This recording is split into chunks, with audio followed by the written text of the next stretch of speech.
Hi, Henry. If you're here, could you press the share audio and video, please?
Hey, Hi. hey, Sarah, can you hear me?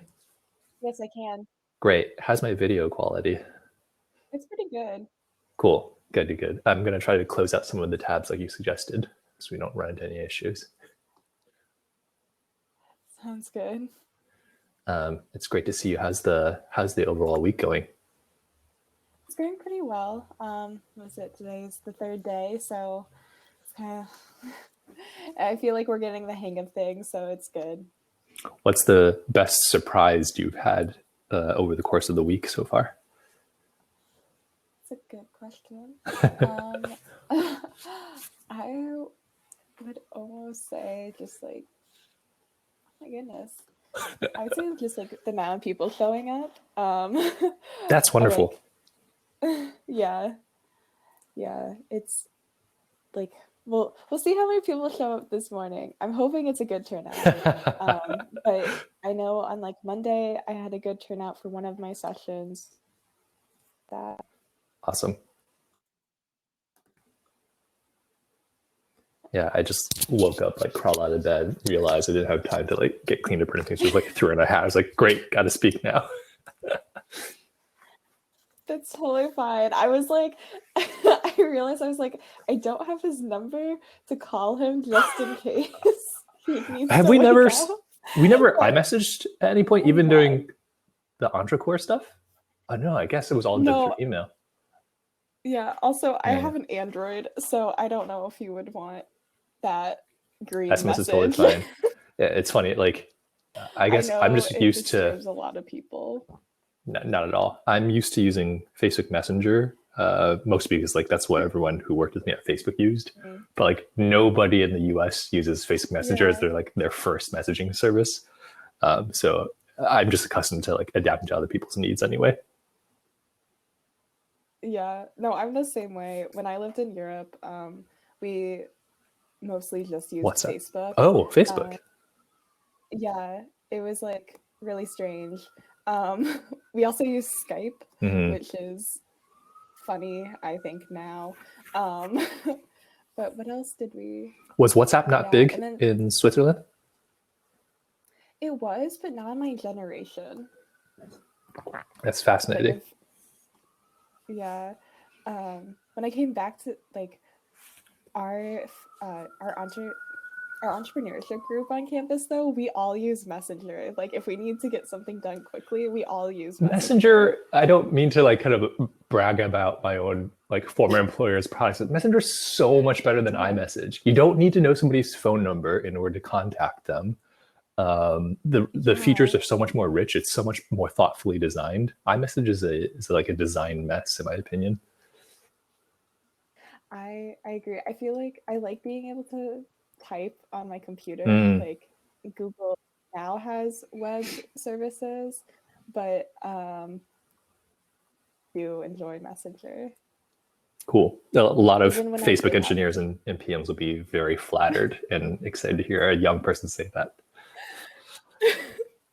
Man, does that make me sound No, old? not at I'm all. Not at kidding. all. It's just funny because like different messaging apps win in different markets. For example, like the weird thing about Norway, you know that I've spent a bunch of time thinking about Norway, but like Messenger is the dominant messaging platform in Norway, but it's not the case in Denmark or Sweden, like ostensibly very culturally similar countries.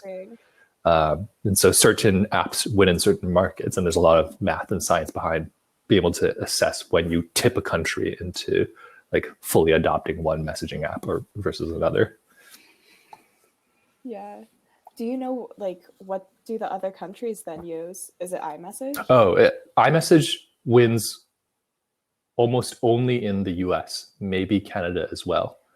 And that's primarily a function of the fact that of two things. Like, one, market penetration of iOS in the US is something like about 50%, which is unheard of in any other market. And so there's just that many people using it. So iMessage can be pretty easy for most people to use. The second thing is because texting used to cost money, way more money in most other countries. When WhatsApp came about in like 2008, 2009, they really kind of took the market because they were ostensibly a free service. But that was never the case in the US. Texting was always, relatively speaking, cheap in the US. And so WhatsApp didn't have the same appeal to users in 2008, 2009, and they just continued using SMS/iMessage. Yeah, that's interesting. One of the issues I had in Switzerland was that we would pick up France's cell service, so we could never use like 3G. Wow. So that was always stressful. Your family lived close to the border then, I assume? Yeah, we were in Geneva, so very easy to cross borders. Got it. Yeah, but definitely, that's interesting. Yeah. So like, like in the UK, I think WhatsApp is the dominant platform. Across most of Europe, South America, WhatsApp is the dominant platform. East Asia is interesting because WeChat reigns in China, but Line is big in Japan and Taiwan. Kakao is big in Korea. It's a much more fragmented market there. But it is basically always the case due to network effects that one messaging platform will win. And everything else becomes a second or tertiary service that people might have installed on their phones, but rely on way less than their primary service. Yeah. Interesting. Yeah, I feel like it's because of like network effects too. Like if all your friends are on it, yeah, you're kind of like forced into adopting whatever thing, even if it's not your personal first choice. Yeah, that is true. Yeah. I used to have an Android. Well, I still to this day keep both an iOS and Android device, and I deeply understand the frustration with people who insist on using iMessage. I have a group of 10, our friend group, our little like social bubble. Mm-hmm. It's of 10 people, and I'm the only one with an Android, so I was the one to ruin the chat. So many people are disappointed. I don't mind. I'm gonna stick with it. Yeah, I support you. Thank you. Thank you. Yeah. But well, because I know like also Apple doesn't do as well in other countries. I know that like Android is predominantly worldwide. I think like something like 88% of mobile phones in the world run on Android or some like forked version of Android, and only like 12% run on iOS. Yeah. I'm just browsing through the poll questions. Thank you so much for setting them up. They look great. Yeah, of course. Is this something that I should intentionally call out to people as they're getting into the room when I'm starting my presentation, or do people organically go and discover like the polls? I would mention it. Okay, sounds great. Yeah. We'll give it another minute to wait for more people to trickle in. I know that there was a session before this, so cool. Might be slowly coming in. No rush. I browsed through the overall poll, and it was cool to kind of see the distribution of colleges that people were coming from. Yeah, it is interesting to see who kind of had a network effect too in that sense. I think it's awesome. Are there any students far away from the Midwest or even greater Chicago area? I'm assuming. Mostly because like people have high school friends, and so they'll be like, "Hey, you should do this thing." Come to this thing. That's great. Yeah, That's awesome. it's pretty cool. Yeah. I know for one of our events that was like stationed in the Midwest, we had someone from the East Coast come like in person. This was like before COVID. Cool. And I was like, oh my goodness, thank you for coming. It's a long way to go, especially in like coldish spring. Yeah. All right. Well, because it is 9:01, we'll just get started. Good morning, everyone. Welcome to Design Thinking, Understand, Identify, Execute. I'm excited to introduce Henry Soong, who has given this workshop across the world from the US to China to Sweden. He will be walking you through one of the many frameworks of design thinking today. If you have any questions throughout the event, please put them in the chat and we will be sure to answer them. Thank you for coming, Henry. Sarah, thank you so much. It's very flattering to hear you say that it happened all over the world. There's literally just two versions of this talk, one that I like gave in one country and one that I gave in another country shortly after I left my job. So this is the third time I'm giving it, but I'm really excited to be here. Thank you so much for having me. Good morning, everyone. My name is Henry, and today we're going to be talking about design thinking. To give you a little bit of sense of me, maybe we can go to the next slide, Sarah. I've spent the last 5.5 years working at Facebook as a product manager, which is why I think like talking to you about design thinking will have some interesting background. To give you a sense about like my life story beforehand, I live in San Francisco, actually San Diego currently, but I went to school at the University of Illinois where I studied finance and English. If you had asked me 10 years ago when I was still at school what I would be doing, working in the technology industry, designing products for people would have been the last thing in my mind. But here we are today. I was born in Schaumburg, and so I'm kind of like a Chicago native, or Chicagoland area native by birth, but my family is also from Taipei, so I grew up speaking Chinese at home. As I mentioned to you, I spent a lot of time building and designing products at Facebook, but I left about 1.5 years ago, and I'm in the early stages of founding a company. Like the broad idea that I'm excited about is I think it's possible to go build and design TV shows so that they reach audiences that are 10 times larger than even Game of Thrones and 10 times more immersive than just watching a TV show for 30 minutes and shutting it off and going on with your life. But before that, I spent a bunch of years at Facebook. My last adventure was leading all our teams building products for our China advertising business, which is a little bit interesting because Facebook is completely blocked in China. And before that, at Facebook, I spent a bunch of years working on video, creative tools, growth products, all across the family of apps that now reside inside Facebook, Instagram, WhatsApp, Messenger, all the apps that the company builds. What's interesting is like my first job out of school, again, I mentioned to you, I studied English and finance, never expecting to work in technology, but my first thing out of school, I moved to Oakland, California to join Teach for America and was a high school mathematics teacher for a couple of years. And so this kind of covers my life story at a broad level. If we can go to the next slide. The reason why I'm talking to you today is because I spend all day and all night thinking about what makes products great, delightful, useful for people. And so what I want to do today is talk to you a little bit about some of the process that I learned and employ from my time working at Facebook, and kind of introduce design thinking to an audience of people who might have some familiarity or may have never actually heard of it before. And so my goal today is for you to have a basic high-level concept of what design thinking is, how to use it in practice for any projects or work that you have, or to apply it to all different aspects of your life. Great, let's move on. Before we begin, one thing that Sarah and I were just talking about is in the middle of the kind of chat column on the right-hand side, there's a couple of poll questions. I'd love to understand a little bit about your past experiences with design thinking, as well as just where you are professionally or educationally. So if you can take a moment to answer those questions, that will just kind of help me tailor this conversation. If at any point you have questions, feel welcome to raise your hand. Sarah has the admin power to invite you up on stage to ask questions. Also feel welcome to use the chat to ask me any questions. I kind of treat this as a 45-minute, highly interactive Q&A session. So while I'll be walking through my slides, I want to encourage you guys to ask me any questions that I'm not speaking clearly enough about, or may cause you to have any follow-ups. Okay, so let's talk about it. The first thing I want to do is describe to you a little bit at high level what design thinking is overall. And very simply, the most human way I can describe it is design thinking is a problem-solving process.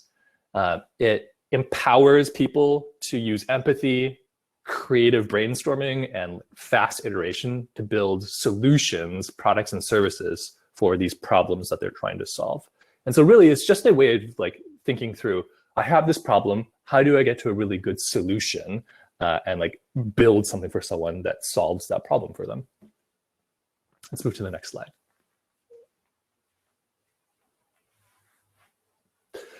So many of you may be asking, especially if you haven't been familiar with design thinking in the past, why does this matter? Design thinking matters because it helps people become more structured as well as creative problem solvers.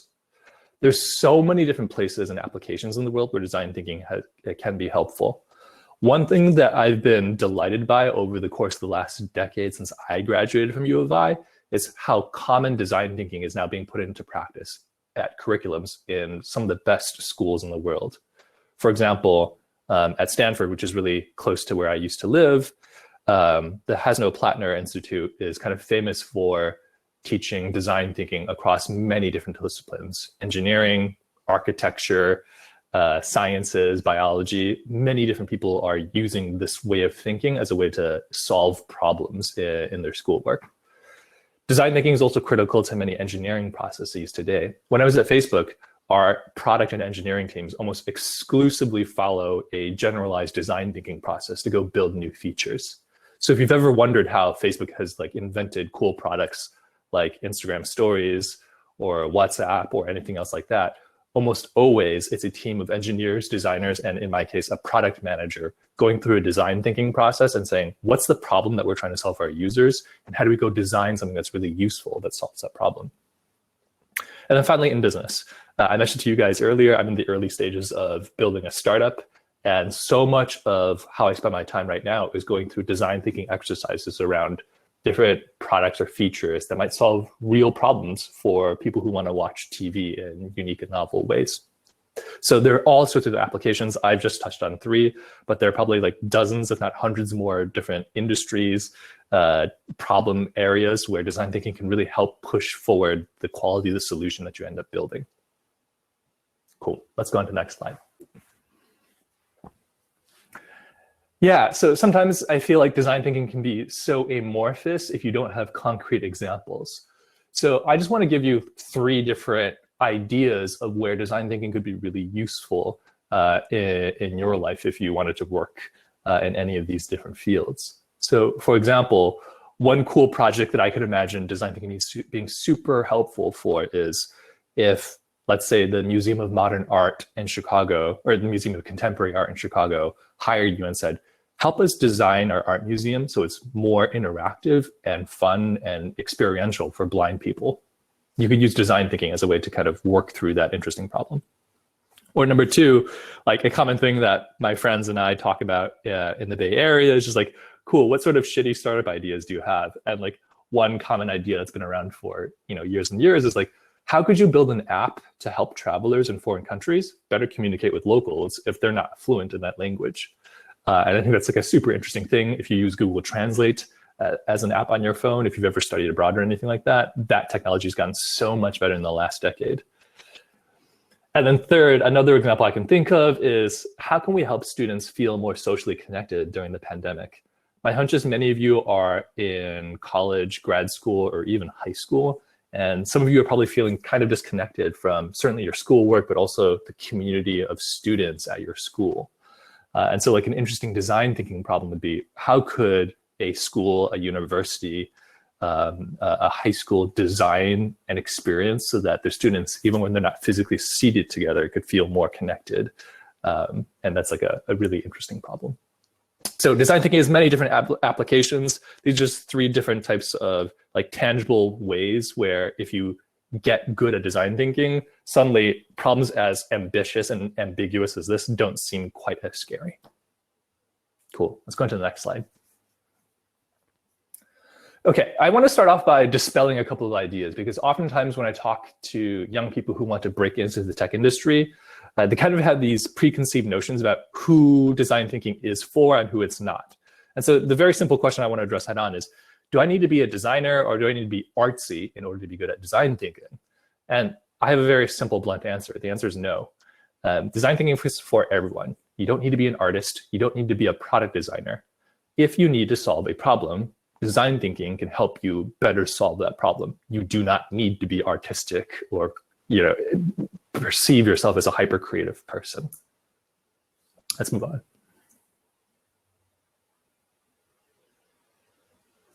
Yeah, there's this misconception that being good at design or design thinking is an innate skill.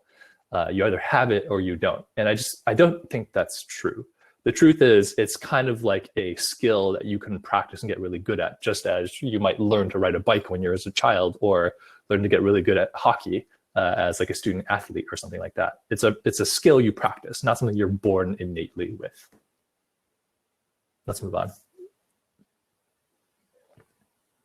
Yeah, sorry, this is the same slide. Basically, design thinking is a skill. You get good at it through practice. All right, so enough talking about what design thinking is. I want to give you a high-level understanding of how to use design thinking in your life.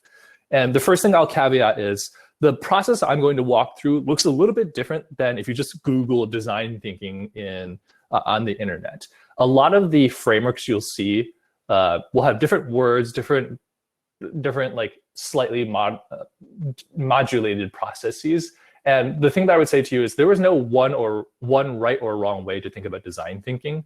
What I'm going to walk through today is the actual language and process, and actually a big part of the interviews we conduct for product managers at Facebook when we think about designing new products. Again, it's not the one best or only way to go do design thinking. It's simply the way that I've thought about it most from my experiences being a builder of products at Facebook. So at a high level, what you want to do whenever you're thinking through an ambiguous problem is do three things in sequence. Understand the situation, identify all the potential solutions, and execute rigorously to understand if you're solving that problem adequately. I'm going to walk through each of these three more in depth. And then at the end of this, we're going to go through one actual design thinking problem where I'll show you how to go think through a scenario. Okay, let's move in.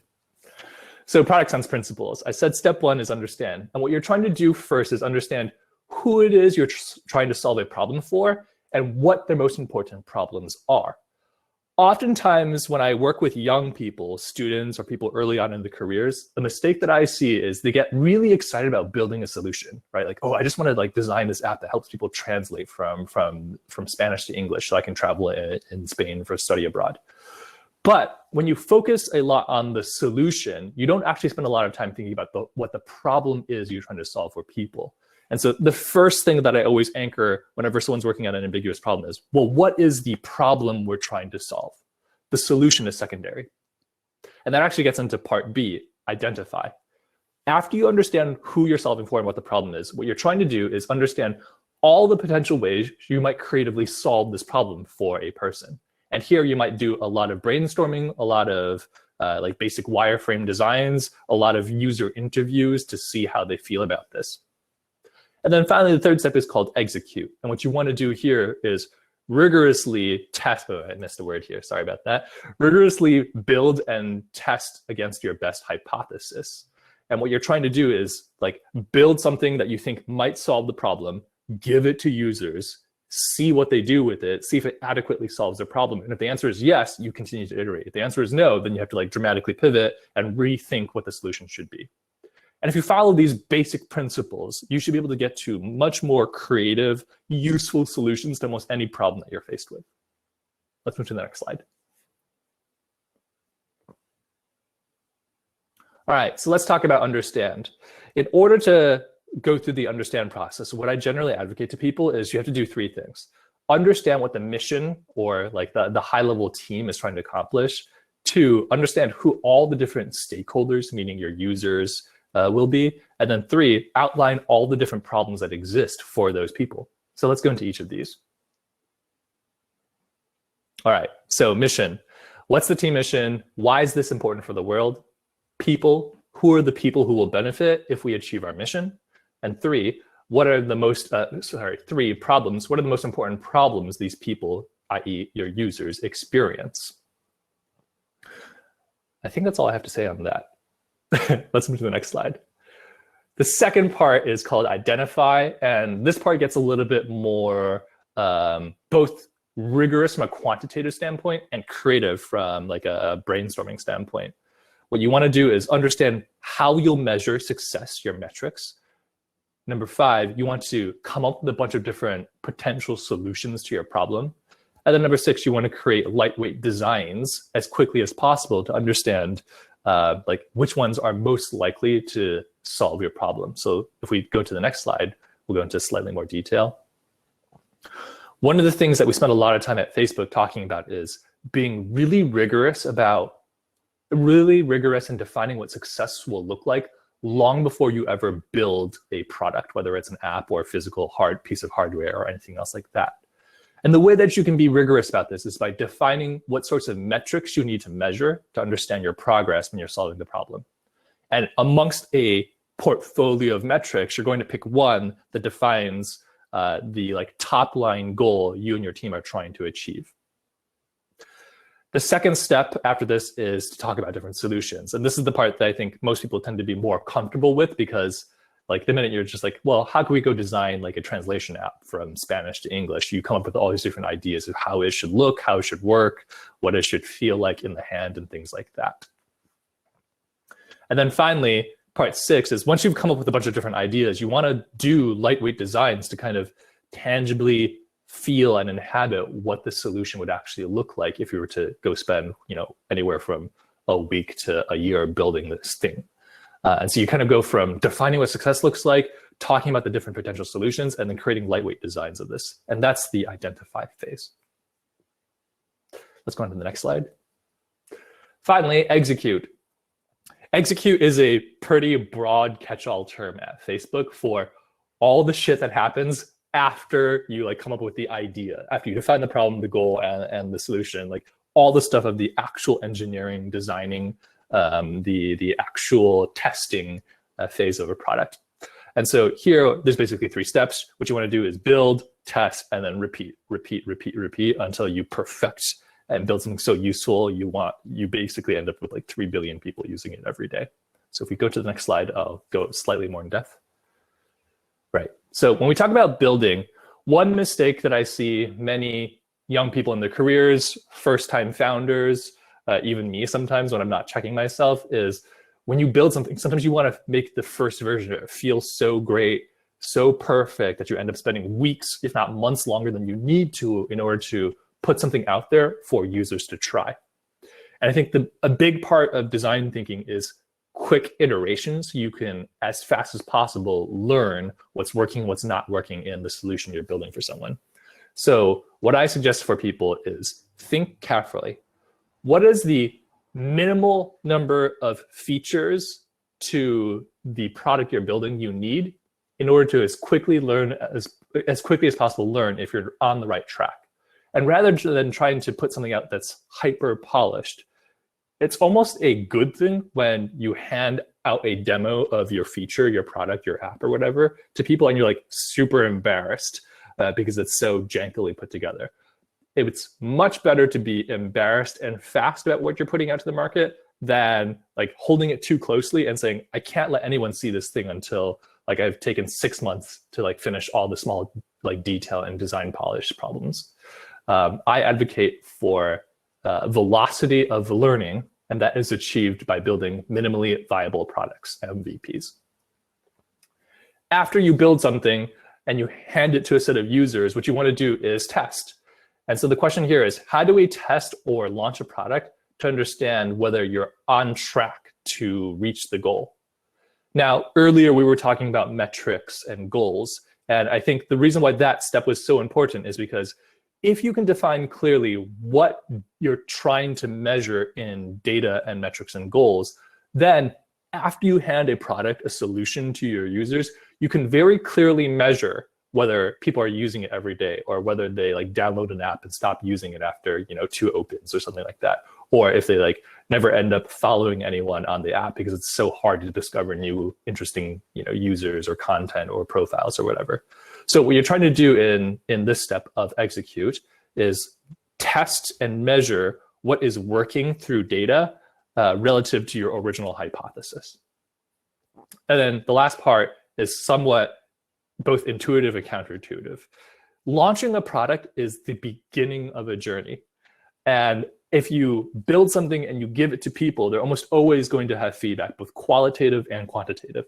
So the final step of this process in design thinking is to repeat, right? You go back to the beginning and say like, cool, we thought if we built this translation from Spanish to English app, then we would get all these people using this thing when they were traveling, blah, blah, blah, blah. And we built it and we handed it a bunch of people and we realized they were using it in completely unexpected ways from what we originally thought. So what new hypotheses, what new problems do we discover about our users, and how do we continue to iterate, redesign, and improve the product that we've built for them so this becomes more useful and useful in their lives every day? So if you follow understand, identify, and then execute, and then these sub-steps in between, you can start to piece together the overall process for designing almost any solution to any problem that you can fathom in your life. Let's go to the next slide. Cool. So there we are. That's the overview.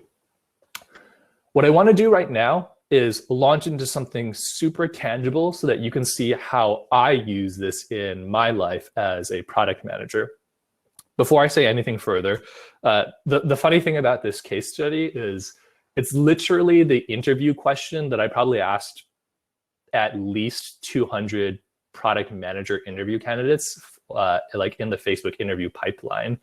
And if you type in like on Quora or on Google today, like Facebook product manager interview questions, this is probably one of the top questions that comes up. And so like what I want you to see is when I talk about design thinking, this is literally not something that is just theoretical out there for you to learn about in a textbook. This is literally the way we talk, think, and like expect product managers, engineers, and designers at consumer tech companies like Facebook or YouTube or TikTok or whatever, how we want them to think. So what we're going to do together over the course of the next 10 to 15 minutes is talk through a case study about birthdays. Let's go to the next slide. Okay, I want you to imagine a scenario. Let's imagine that you're the CEO of Instagram. There's not a CEO anymore, just like the head of product or something like that. But for the case of this, let's imagine that you're the CEO. And let's imagine that you're spending a lot of your time thinking about birthdays, right? And the question you're asking yourself, as well as all of the employees at your company, is how do we help people feel special and celebrated on the day of their birthday? And like, this is an interesting question because we know that a lot of people will like post stories when it's their best friend's birthday on Instagram and like tag them in a bunch of photos from the last year and be like, OMG, like HBD to Sarah, like wish I was hanging out with you today, but the pandemic still sucks. So I'm just like celebrating you on Instagram instead. So we already know that there are a ton of people organically finding ways to kind of celebrate each other and do special things for each other on Instagram. And the question is like, if you were the CEO, like how can we help everyone feel really special and celebrated on the day of their birthday? And that's what we're going to think through today. Let's go to the next slide. Now, the key thing I want us to do is anchor this in the framework that we talked about earlier. Understand, identify, and execute. So what I'm going to go through first is go through the understand phase and talk about the mission, the people, and the problems. Let's go to the next slide. All right. So the first thing I want to do is think about how this general problem space, birthdays, relates to the larger mission of Instagram or the team that I work with. And if you go and Google what Instagram's mission is in the world, the mission statement is, Instagram's mission is to capture and share the world's moments. And if you think about how this is related to our overall problem statement, I actually think there's a great deal of alignment. People really want to feel celebrated on their birthday. It's a moment when you, your friends, and your family want to be with each other and share with each other, especially if you can't physically be with each other, right?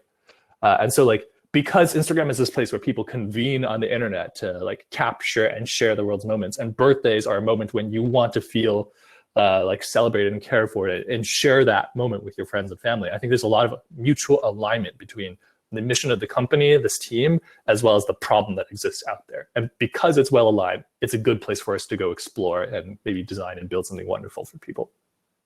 So let's go to the next step. After mission, what we want to do is talk about people. Now, this exercise is interesting because there's lots of different ways to identify the stakeholders that you're trying to solve for. I just want to give you a couple of ways you might think about this with the birthday problem. Number one way you might think about the type of people who are involved in birthdays is like their use case. And one way you might think about it is on any birthday, there's the birthday person, the person celebrating their birthday, and then there's all of their friends and family who come to celebrate in some way, right? And so like that's one way you can segment to your users. Another way you could also segment for birthdays in particular is age, because like young children celebrate their birthdays really differently than my parents who are in their 60s and 70s do. And they also celebrate it very differently than young people in their 20s do, probably a lot more drinking, right? And so because people cut by age have very different types of birthday experiences, you could also say, well, it's not just like the type of person, the birthday person and the friends and the family. You could also cut it by age. But you could also then say, well, people around the world in different cultures celebrate birthdays in entirely different ways. Right? Like one thing I'll observe as a broad level observation is in the Western world, when it's my birthday, my friends celebrate me and they'll like send me gifts and presents or take me out to dinner and like, you know, cover the bill of our drinks or something like that. But in many Eastern cultures, for example, in China and I believe in India as well, it's the actual opposite relationship. And in many cases, if like I had grown up in China and it was my birthday, I would take my friends out to dinner and I would pay the bill. And like it's a celebration, yes, but like the reversal of like whose responsibility it is to kind of celebrate whom is somewhat reversed, right? So another way you might talk about the people that you're trying to solve for is like the types of cultures and traditions make a big impact on like the birthday person's experience. And so we have to think carefully through that. These are just three examples, right? The type of person, their age demographic, their cultural tradition, but there's probably tons of other ways we could cut people. And if you're actually working with a product and engineering team at Facebook, you might take days, if not weeks, of thorough research and analysis to come up with all the different ways you might cut this problem. But this is just like a high-level, quick summary. So that's the people part of the process. Let's go to the next slide. Part 3, identifying problems. This in particular is my favorite part of the exercise that I think many people at times like will quickly gloss over because they just hinge onto like they kind of just glom onto one thing that they find initially very exciting. But what I would say to you is, in my opinion, the linchpin to good design thinking is being able to thoroughly and exhaustively understand all the problems that exist for your users and then identify the one most important problem that matters and solve for that, right?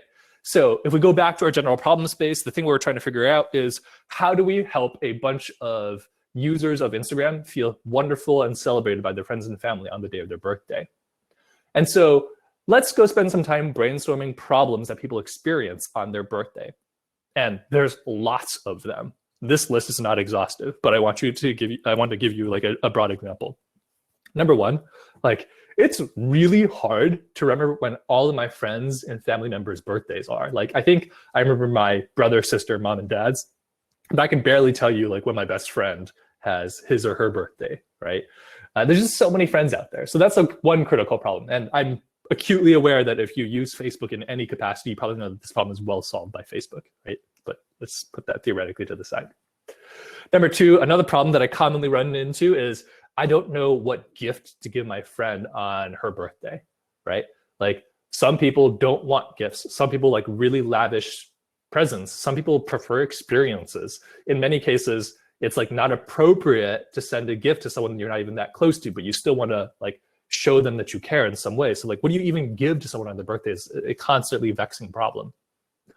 Another problem I can find is like, it's often really stressful to have to organize and plan a birthday party, either for yourself or your friends to come, or to plan a surprise for your best friend, right? Like, what if you accidentally spoil, or what if you invite the wrong set of friends? There's a lot of stress and anxiety around this, and that's like a incredibly difficult problem.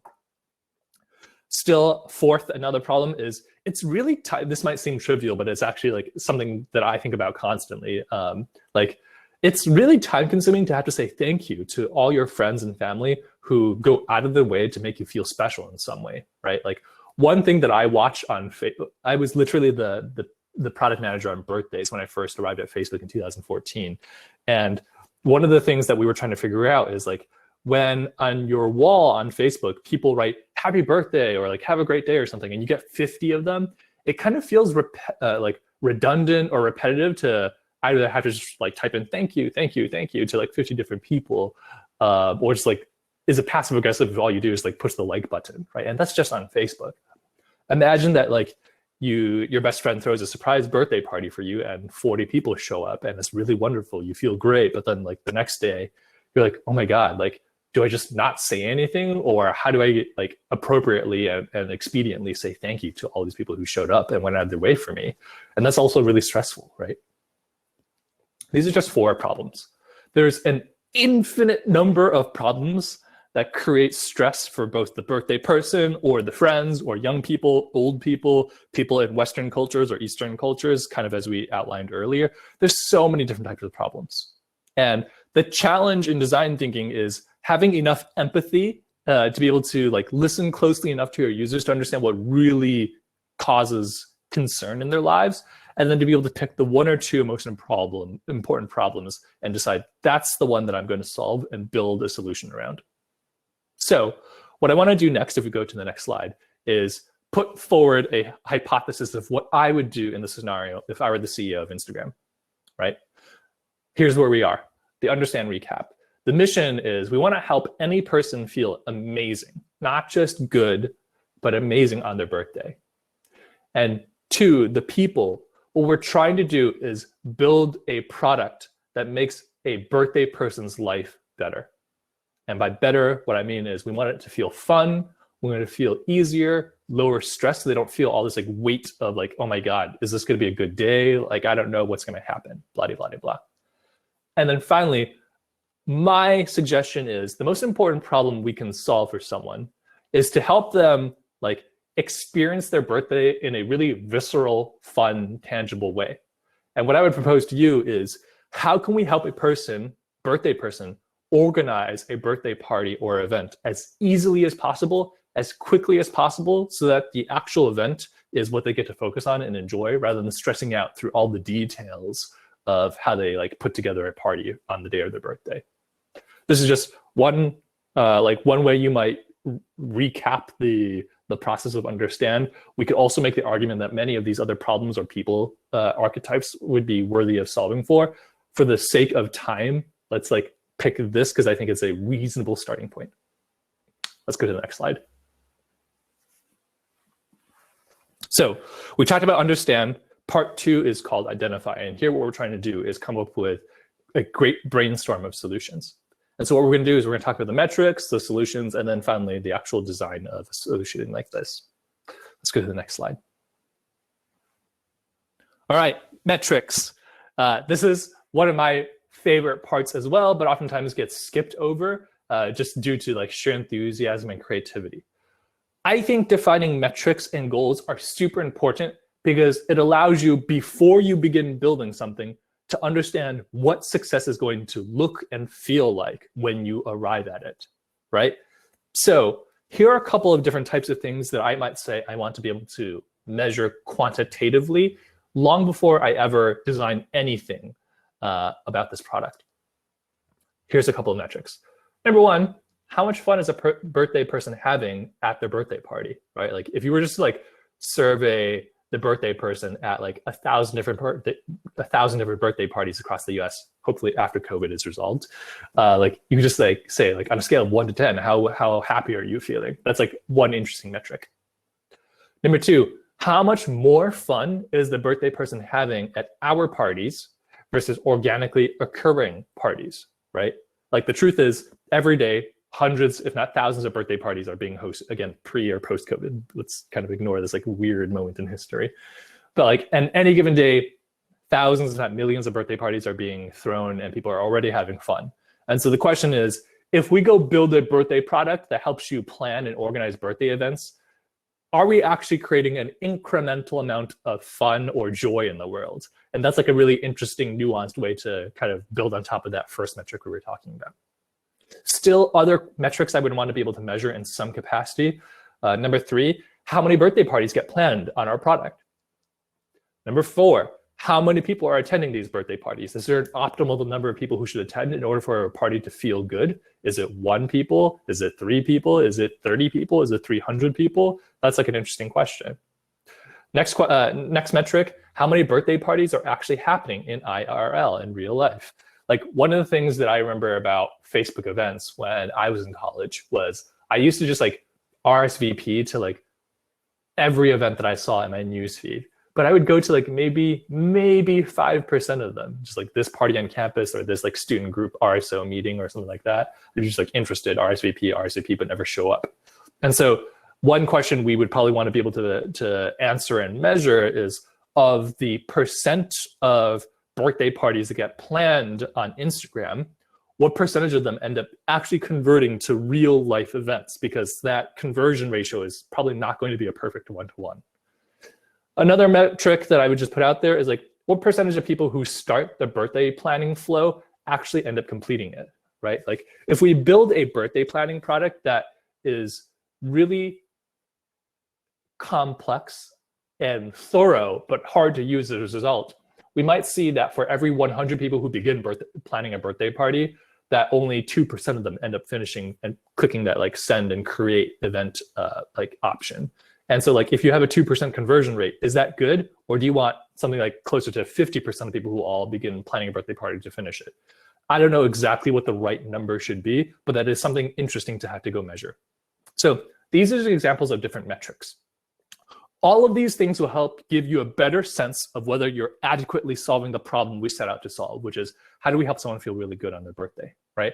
And the overall hypothesis is, if we go help people plan birthday parties in a way lower stress, faster, more efficient, simple way, then more people will have birthday parties. And as a result of having birthday parties, you'll feel closer to your friends and family. And so you'll hopefully feel better. That's the overall hypothesis we have. And the metrics we use here will help us understand if we're on the right track.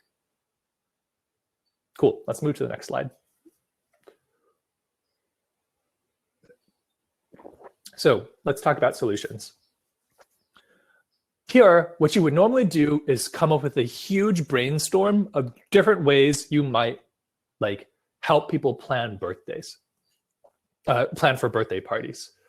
And so like, I'm gonna streamline this a little bit because I'm realizing we're coming close on time and I want to reserve some time for Q&A at the end. But you know, there's lots of different ways you might build a birthday planning product, right? Like, in the early 2000s, before Facebook and even MySpace were big, my hunch is lots of birthday parties were organized via email. But before the 2000s and the 90s, before the internet was widely adopted, my hunch is if you wanted to throw a birthday party, you would have to physically call your friends or send them like snail mail to their home addresses and be like, hey, my birthday's coming up at the end of, my birthday's literally in like 14 days. And, you know, you'd send them mail or call them and be like, can you come to my house on March 31st at 5 p.m. or something like that, right?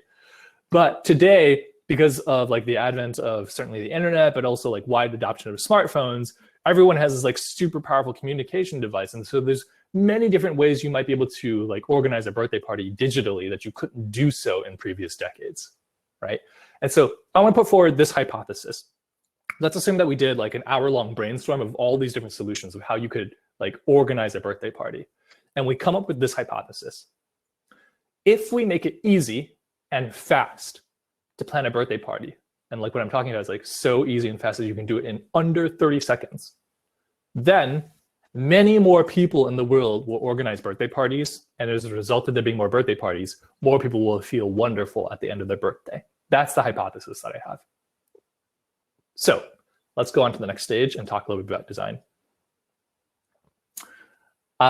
First things first, I would be a terrible product designer, a terrible artist, most of the time when I worked with designers and engineers at Facebook and I'm like doodling things, like it's like bare chicken scratch and lines that kind of like outline the basic idea.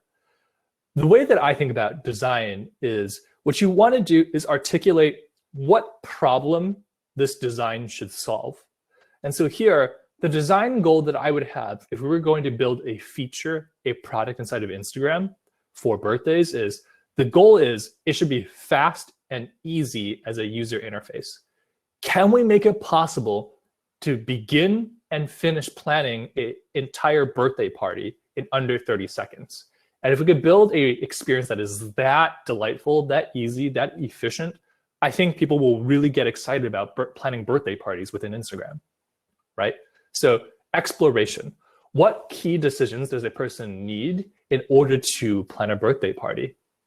And what I would argue to you is there's so many different details. It could be down to like, like what color the tablecloths will be, i.e. like if you were planning a wedding or something like that, you could also do that for an elaborate birthday party. But when I think it comes down to the very fundamental basics of planning a birthday party, the question comes down to you need to know who you're going to invite, when it's going to be, and where it's going to be. And so if we can design a birthday feature that covers those basic questions and elegantly solves those questions for you, those uncertainties, then we can make it really fast and easy for any person to plan a birthday party. So last part is, how are we going to achieve speed? Well, think about your experiences on social media today. Many of the features that you have when you want to interact with someone rely on you deciding, I want to go talk to Sarah. So I'm going to go open up Facebook Messenger or open up WhatsApp or open up iMessage on my phone. And I'm going to type in Sarah in the typing indicator or look at my most recently contacted people. And I'm going to choose to go talk to her. And that's kind of how birthday planning has historically worked, right? You have to pick up the phone and call the 10 people that you want to invite to your birthday party. But the cool thing about Instagram, the cool thing about like social media in general is like these products have so much understanding of who your close friends are based on how often you interact with them, right? So what I'm suggesting is imagine a world in which you open up Instagram and it says, hey, Henry, we know your birthday's coming up in a couple of weeks. If you would like to organize a birthday party, like here's a beginning set of auto suggestions of what you might want to do, whom you might want to invite, and when might be the best time for all of your friends to show up and like have a celebration with you, right? So my suggestion is you go design a product that makes auto suggestions for each of the 3 problems that we outlined earlier: who, when, and where. And if you can go do that, then suddenly I don't have to stress for an hour thinking through as much like, oh my God, should I invite this person or that person? Will these 2 people get along at this party, or do they really hate each other and don't want to be like present together, blah, blah, blah, blah. And if you can create these auto suggestions based on like who we know Henry's good friends with, the types of places where he's hung out in the past, and like the times of week when he and his friends generally tend to be free, then you can dramatically expedite the decision-making process and hopefully make it really easy and intuitive to be like, yep, I'm going to add 2 more people to this list, and then I'm going to push send and invite all these people instantaneously to my birthday party. That's the overall idea. If we were doing this in person, in real life, with like a team of engineers and designers, we'd probably have a huge whiteboard behind us, and we'd be doodling out lots of different ideas of how this would work. For the sake, again, of time today, I'm just going to like say like the idea here is like design a product that can make auto suggestions that solve the who, when, and where problems. Let's go on to the next slide. Identify, recap. All right, so what we just did was we talked about how we go identify the right solution. The first thing we did was talk about the goals and metrics. And so here, the goal for our minimally viable product is increase the number of birthday parties and events that get organized, created on, sorry, let's just say Instagram. Part 5, solutions. What we're going to do is build a super fast, easy birthday planning product. And then more people will organize birthday parties, i.e. if a person should be able to complete the planning process in under 30 seconds, right? And then finally, what does the actual design look like? Well, it's going to, at a high level, like help people build an auto party invitation product that suggests who, when, and where to throw a birthday party. And that's like the overall recap. Next slide. All right, execute. I'm actually going to be a little bit more brief on this portion because like you could spend a day or weeks doing a masterclass on just how to execute well based on like the processes and like the good industry practices that Facebook has helped pioneer over the course of the last 15 years. But at a high level, what we want to do is build that actual thing that we said we were going to design, test it rigorously, and then repeat through like rounds of iteration. So if we go to the next slide. What we want to do here is build a MVP as quickly as possible, right? Like as we were talking about earlier, what you could do is spend like 6 months painstakingly down to every pixel thinking through every little thing. But in the time that it would take you 6 months to launch and then realize like, oh my God, people are using this really differently than we thought they would, you could have instead taken 2 weeks, built a bare bones basic version of this, gave it to like 1,000 users on Instagram who have a birthday coming up in April or something like that, and be like, hey, is this useful? What do you think? How can we improve it for you? And in the course of 2 weeks and then 3 weeks, after a week of like giving it to other users, get a ton of user feedback and then understand if it's like directionally right or not. What I always advocate for here is like velocity is above all. A velocity of learning is way more important than polish of product, because what you're trying to do is like get it right, get it wrong as quickly as possible so that you get closer and closer to the right answer without waiting 6 months to kind of like get a litmus test of whether you're in the right direction or not. So after you build something and you launch it, what you want to do is test. And I think when I say test, there's like broadly 2 dimensions by which you want to test and measure. One is qualitative data. So you give it to a bunch of users, you tell them the problem you were trying to solve, hear if that problem actually matters in their life, and see if this product actually solves a problem. So this is a lot of qualitative user experience research. And in addition, in tandem to that, what you want to do is do a bunch of quantitative data measuring. And this goes back to the metrics we were saying earlier. If you can build and design a product that captures ingests a lot of data, then you can measure, well, are actually people creating these birthday party events?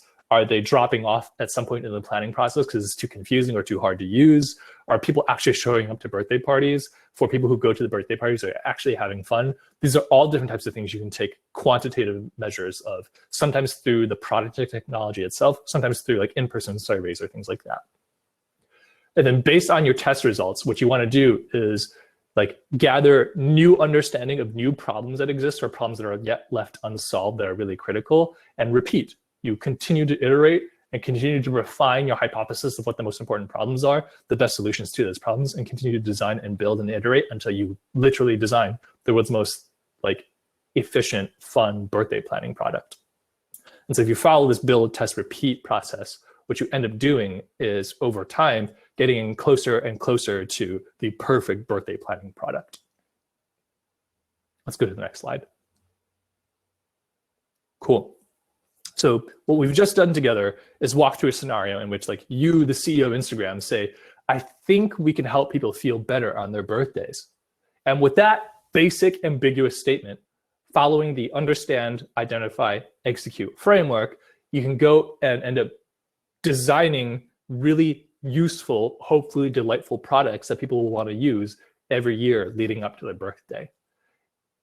This UIE, understand, identify, execute framework is applicable to so many different types of scenarios in your professional or school life, or even in your personal life. So I want to leave it there for a moment and open it up for Q&A.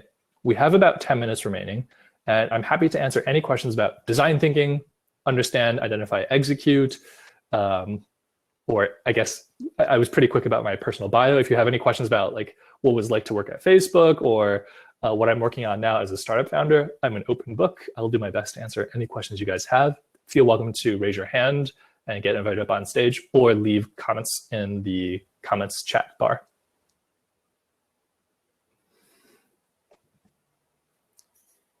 It's a lot of talking too. I'm gonna drink some water.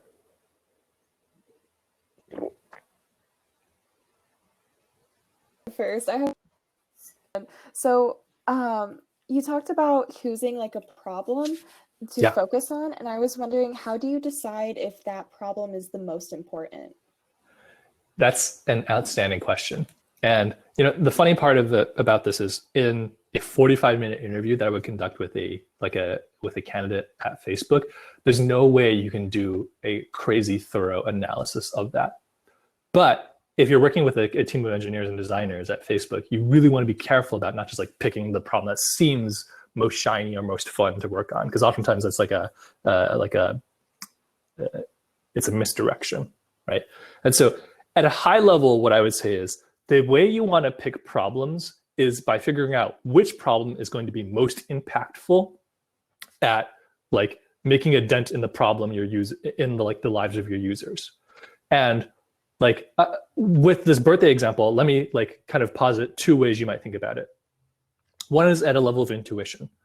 When I think about the most important and memorable birthday experiences I've had in my life, they're almost always organized around some in-person social gathering. So for example, I remember when I turned 16, my older brother, who was like so much cooler than me and was in college at the time, like organized a surprise birthday party for me. And like I like went to his like college apartment and like he invited all my friends, and that was so much fun. Right. And so when somebody asked me today, like, well, Henry, what was like the best birthday you've ever had? It's like, oh, it's a surprise birthday party my brother organized for me. And so like what I would say is at an intuitive level, there's so many important problems out there in relation to birthdays like we outlined. But what I would say is like the most important birthdays tend to, in my experience, intuitively get organized around like some sort of like in-person social experience. But another way you might like measure and like prioritize which problem matters is by being way more data rigorous about this. And what you might do is like with a giant survey or by talking to a bunch of potential users, say like, what actually is the most important problem in your life in relation to birthdays? And like quantitatively be able to like measure like, cool, some people are stressed about remembering their friends' birthdays, but like, it's not that big of a deal because you don't need to know everyone's birthday. You just need to know like your mom and your best friend and blah, blah, blah, blah. Other people are stressed about birthday gifts, but resoundingly, an overwhelming majority of our survey respondents said like they really care about like making sure the day of their birthday feels good because people are there in person celebrating with them, blah, blah, blah, blah, right? So both ways, like a good level-headed sense of intuition as well as quantitative measures will help you figure out what problem you should go prioritize and solve. Cool. Thank you. There's a ton of questions coming into the chat. So the first one is, have you noticed disconnects or differences between how people approach design problems? Yes. Yes. The easy answer is yes. and it's not that like these differences are good or bad. I just think different people, different organizations, different companies have very different approaches to design. Sometimes it's a function of the type of problem or industry you work in, right? Like one of the things that I was heavily emphasizing working in software, consumer software, is like speed and agility of learning. But if you were building a piece of hardware, let's say you're Tesla and you're designing like, the next model car or something like that, you really don't want to go crazy fast because if you mess up the design of the next model car, it could be 3 years before you can change like your factory and fabs so that you can like redesign whatever was broken about like the engine or the door design or something like that, right? So there's many disconnects and differences between how people approach design problems. The velocity by which you can move is very different from one lens, depending on like what part of like the technology industry you're working in, as an example. The next question from Richard is, do you have any strategies for identifying root cause problems so that you can focus on creating things that will have the highest impact? I hope this is helpful. Like, this is really hard because as builders, I often think that personal problems and experiences are the most viscerally felt, but they're oftentimes confusing because the way you feel about something may not be representative of like a much larger potential user base. But I do think it's helpful to like take in perspective in both these dimensions, right? Like what problems do you personally feel in relation to this thing, as well as like what do other people tell you? I think one way to think about it is to go back to this idea of like, it's kind of like a buzzy catchphrase in Silicon Valley, which I sometimes stress out about, but like there's this phrase called first principles thinking. And the idea here is rather than like reacting to the current state of a problem or the current scenario of an industry or a product or whatever, go back to the very foundational elements of like what makes this problem like exist in the world. Let me try to more directly answer this question, Richard. Do you have any strategies for identifying root cause problems so you can focus on creating things that have highest impact? Yeah, like I guess like one way you might think about this is people will often tell you how they wish you would fix a problem. But just because someone is suggesting, I think this solution would be good for me as a user of Instagram, doesn't mean that that's what you should go build. Instead, what you want to do is listen carefully to the problems across like a representative population set of your users to to much more rigorously and intuitively at the same time understand where the global maximum is. What you don't want to do is end up like picking a localized small problem because a couple of people told you that thing was important or suggested that you build a solution. What you want to do instead is like think at a principled level of like where the most fundamental issues are that prevent people from unlocking value or utility from the product that you're building. I think I did an okay job of answering that, but let me think about that and see if I can come back to it. All right, next question.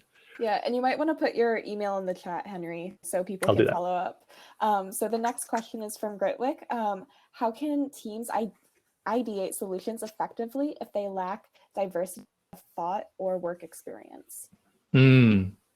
This is an excellent question. And I remember talking to Sarah when we first worked together like 8 months ago on like a student consulting project. Like, I think diversity is essential in order to effectively use design thinking. Because again, like I'm one human being.